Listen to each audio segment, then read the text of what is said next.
There was no Feast of the Seven Fishes. Nobody was, here, it starts Christmas Eve. You do something, somebody comes over, then you go to somebody else's house, then somebody else is having something. You don't get home till midnight. Then Christmas Day, you stay at home, open your presents, jump up and down, and at like 3 o'clock, we were around the corner already. That whole week, it was like a parade around here. Like, I was in shock. Like, I wasn't used to it.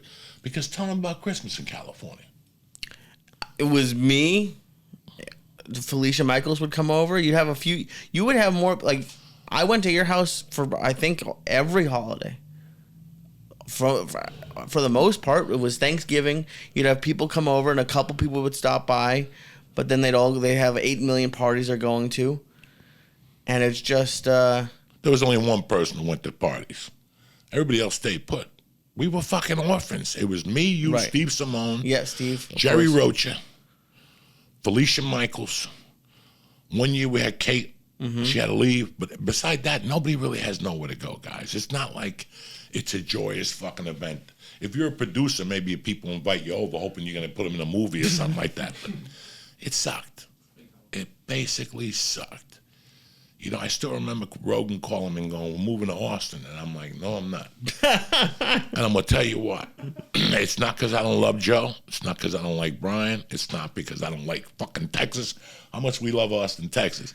Papa does. It was because I needed family. It was time to have the people that I banged it out with around. I loved Ari. I loved Duncan. I loved Ryan Sickler. I loved the Comedy Store, and they're all great and dandy. But we're all men fighting for ourselves out there. It wasn't like we were a team fighting these motherfuckers. It was every man for himself. And as soon as you had a team, you'd realize they'd stab you in the back to get stage time or something stupid. It was about stage time. And you're like, what the fuck? There's more to life than this, guys.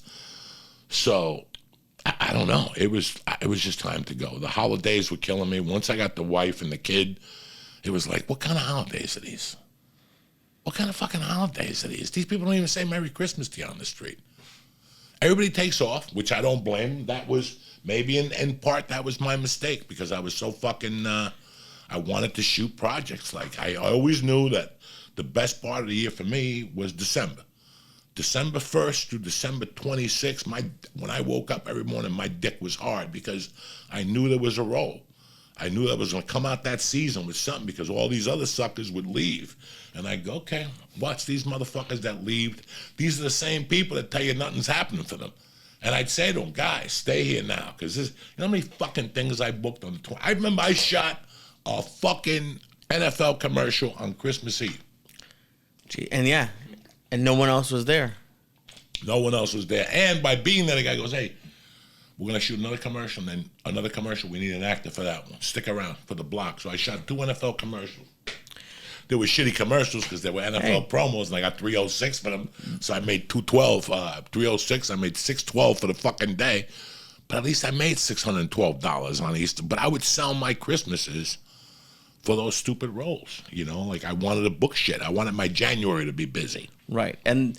But even like you're saying with your family, but for me, I would see my mom twice a year for a week. And I'm 34 now. I didn't think I'd want to be living with my mom at this point. But it's been a great 2 years to see her every day.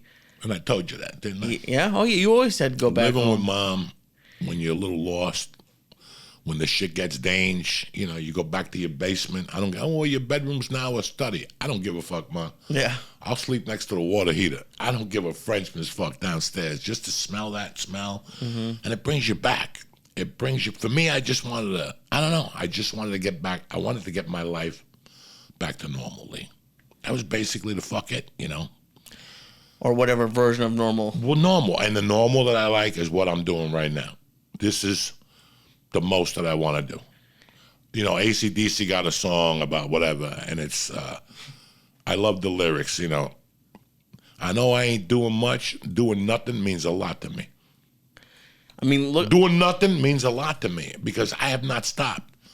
Since I was 13, 12, 11 years, I haven't fucking stopped. I get up in the morning and I go outside, I drink my coffee for 20 minutes. I tell the world how grateful I am to be in the world and shit. And I think about, like, what do I got to do? It went from me doing, I remember my notebooks, like my schedules, I would have 10 things in a fucking day. 10 things. I remember, like, getting home and going, woof, and going, fuck, I got to go back to the Comedy Store and do 3 more shows tonight. Now I wake up, I got 3 things on my books. And you're happy. And I'm fucking ecstatic. I don't have these idiots calling me all fucking day, trying to put me in clubs and all this shit. I don't have any of that. And I don't want any of that stuff. I'm very happy with those fucking 6 shows in New York. I am. Guys, you have no idea. You have no idea. Somebody's been calling me, a dear friend, and like, listen, they want you at this place September 27th to 28th. You know why I don't want to do it? Because that'll be 5 shows in September. I only want to do 3 a month. How's that for you, motherfuckers? And but getting to see Mercy too. Getting to see grow up. This is the most time I've spent with her, and she's almost 10, and she's funny.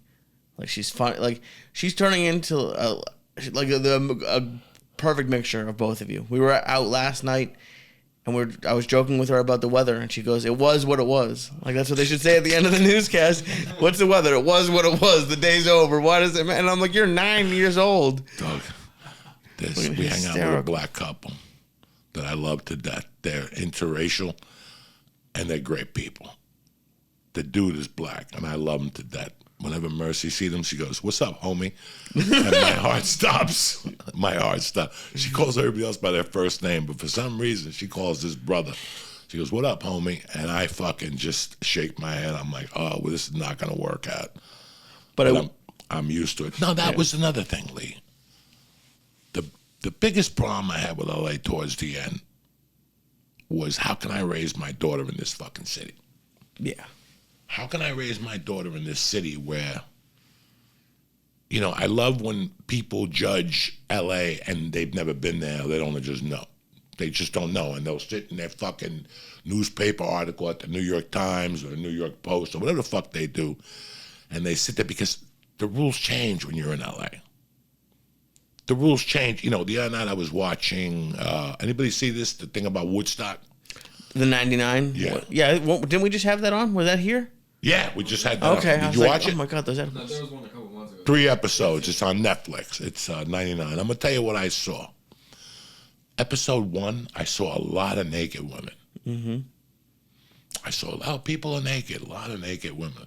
First night when I watched, because the first night we watched 2 episodes, and then we watched the 3rd with you. Oh, okay. By the time the first one was open, I looked at my wife and I go, I'm surprised they didn't report a lot more rapes. You know? You would think so with all the drugs and booze. There was and so many by people fucking the 3rd episode, they were like, after that thing. Well, right there, right as soon as I told my wife episode 2, the Red Hot Chili Peppers were on stage and something had happened. I don't even know if it's the Red Hot Chili Peppers. Something had happened. And a truck had pulled into the middle of it. Like, they're on stage, and all of a sudden a truck just pulls, like, 50 yards away, but what the fuck, a truck? And the security ran in there. By the time the security got in there, they opened the truck, and there was a guy putting his pants on, and a 15-year-old girl naked passed out. Jesus. So I was like, what'd I tell you, Terry? And we're getting to this point. The point is, once episode 3 came, they were discussing all the rapes and all the rapes that had occurred, and it was horrible. Women were getting groped and tortured. They were fucking them in the corners, raping them in the corners. It was not good. And they didn't even tell you everything. You know what I'm saying? Because they just went up what was released. They didn't tell you all the shit, which you have to, as an American, as a human being, you're like, there's more shit. If all this shit happened, if they built the fire, I mean, and it was, and again, I'm sorry for my language, but this shit's got to be stopped.